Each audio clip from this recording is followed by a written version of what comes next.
안녕하세요, 재미주입니다. 한국이 의외로 세계 1위를 차지하고 있는 분야가 있는데요. 바로 1인당 수산물 소비량 1위. 놀랍게도 한국 뒷순위에는 노르웨이, 일본, 중국, 베트남, 국가주 사업이 어업인 나라와 고기보다 생선을 더 많이 먹는다고 알려진 나라들이 있었습니다. 우리들의 밥상에 생선 반찬이 그렇게 많지 않았던 것 같은데 1위를 차지하고 있다니 놀랍죠? 그건 수산물 소비량이 생선뿐만 아니라 해산물 모두를 포함하기에 가능한 순이었습니다. 한국은 특출나게 생선을 많이 먹진 않지만 해산물을 정말 많이 먹는 나라입니다. 그 종류도 다양한데요. 다른 나라에서는 독이 있어 꺼리는 해산물도 어떻게든 독을 제거해서 먹고, 다른 나라에서는 식용 불가라고 여겼던 해산물들도 한국은 오래전부터 맛있게 냠냠 먹는 중입니다. 한국만큼 다양한 해산물을 이렇게 많이 먹는 나라도 없다고 하는데요. 한국의 이런 특이한 식성은 놀랍게도 지구 환경에 도움이 되기도 한다고 합니다. 그런데 해산물을 너무 많이 먹다 보니 결국 터질 게 터져버렸는데요. 먹을 게 부족해졌다. 한국은 삼면이 바다다 보니 해산물이 꽤 풍부한 나라인데 잡는 양보다 한국에서 먹어치우는 속도가 더 빠르다 보니 모자란 해산물들이 생겨나고 말았습니다. 어쩔 수 없이 한국은 모자란 걸 해외에서 사들이기 시작했는데요. 그런데 이런 한국의 행보 덕분에 장밋빛 인생이 시작된 외국인들이 있다고 합니다. 첫 번째, 한국 때문에 생긴 새로운 직업. 영국에서는 한국이 이것을 수입하기 시작하며 직업까지 새로 생겼다고 합니다. 바로 골뱅이 어부들인데요. 영국 골뱅이 어부들은 오로지 한국인들을 위해 매일 거친 바다로 나가고 있다고 합니다. 원래 영국인들은 골뱅이를 먹지 않는다고 하는데요. 영국에서 골뱅이는 불가사리와 똑같은 존재, 즉 먹지 못하는 생물이었습니다. 그렇다 보니 영국 어부들에게 골뱅이는 그저 귀찮은 바다 쓰레기였습니다. 하지만 한국을 만난 후로 영국 어부들에게 골뱅이는 혹여나 그물에 옥체가 상할까 염려되는 귀하신 골뱅이님이 되었다고 하는데요. 바다 쓰레기였던 골뱅이가 골뱅이님으로 신분 상승할 만했습니다. 현재 영국 골뱅이 어부들이 골뱅이만 잡아서 연 2억씩 벌어들이고 있다고 합니다. 영국의 세계 GDP 순위는 6위로 1인당 GDP가 약 35,000파운드, 하나로 약 5,728만원입니다. 그런데 골뱅이 어부들의 수입은 2억 원이라니 영국 내에서도 상당히 고소득에 속하는데요. 이 정도면 골뱅이님이라고 부를만 하죠. 그렇다 보니 영국의 골뱅이 어부들은 한국에서 무슨 일이 일어나면 한국인들보다 한국을 더 걱정하고 있다고 합니다. 당연하죠?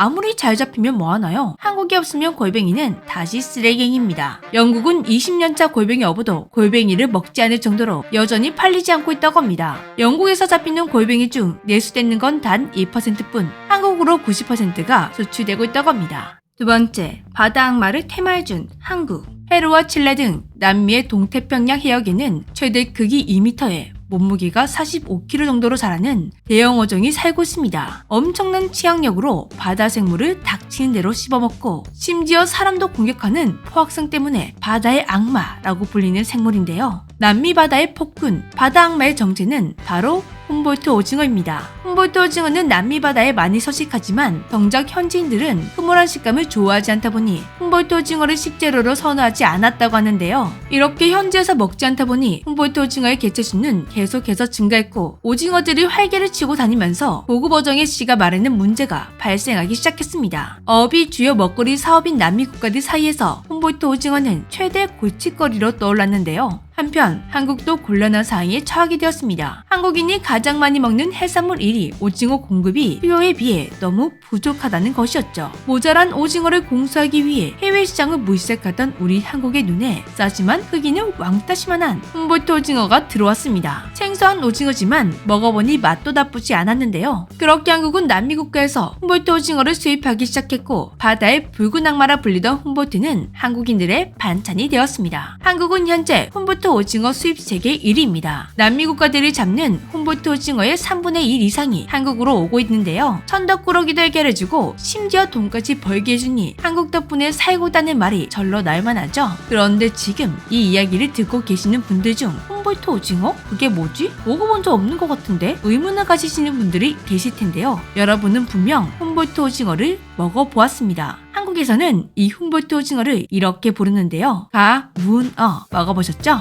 가문어는 한국에서 진미채, 오징어 젓갈, 대왕문어 다리 등의 재료로 많이 사용되고 있습니다. 그리고 문어 대용으로도 많이 사용된다고 하는데요. 문어빵으로 유명한 타코야키에도 훔볼트 오징어가 많이 들어간다고 합니다. 마지막으로 노르웨이 어부들. 노르웨이가 가장 많이 수출하는 생선이 있습니다. 바로 고등어. 세계 최대 고등어 생산국인 노르웨이는 많은 나라로 고등어를 수출하고 있는데 그 수출의 상당 부분을 한국이 차지하고 있다고 합니다. 아직까지는 골뱅이와 훔볼트 오징어급으로 한국 덕분에 먹고 산다까지는 아니지만 수입량이 빠르게 증가하고 있는 중이라고 하는데요. 벌써 아시아 지역에서는 수출량 1위를 차지했다고 합니다. 고등어는 건강에도 좋고 맛도 좋아 한국인들이 정말 즐겨 먹고 있는 생선인데요. 한국에서도 고등어업이 이루어지고 있지만 국내 수요와 해외 수출까지 하고 있다 보니 턱없이 부족해 해외 수입량이 계속 증가하는 중이라고 합니다. 아마 노르웨이 고등어 수입량도 계속 증가할 것으로 분석되고 있는데요. 그런데 이렇게 되면 한국 고등어가 국내 시장에서 위기인 것 아니냐 생각되실 수도 있습니다.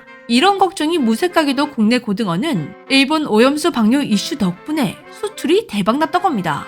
일본이 오염수를 방류한 이후 러시아와 일본산 고등어를 기피하고 많은 나라들이 한국 고등어를 찾게 되었다고 하는데요. 전년 동기 대비 63% 증가해 7년 만에 최고 매출을 달성했다고 합니다. 특히 일본과 러시아 수산물을 주로 수입하던 아프리카에서 고등어를 비롯한 한국 수산물을 수출하는 양이 급증하고 있는데요. 아프리카 3개국에서 한국 수출량 60% 이상을 쓸어가는 중이라고 합니다. 한국은 노르웨이산 고등어를 먹고 아프리카는 한국산 고등어를 먹는 요상한 고등어 시장입니다. 한국인들이 워낙 다양한 수산물을 아주 많이 먹다 보니 전 세계 어부들의 생계와도 짙게 되어버리는 기묘한 현상이 일어나 버렸는데요. 그런데 그거 아시나요? 한류가 유행한 이후 외국에서 한국인들을 따라 먹기 시작하며 금값이 되어가고 있는 수산물이 있습니다. 바로 김.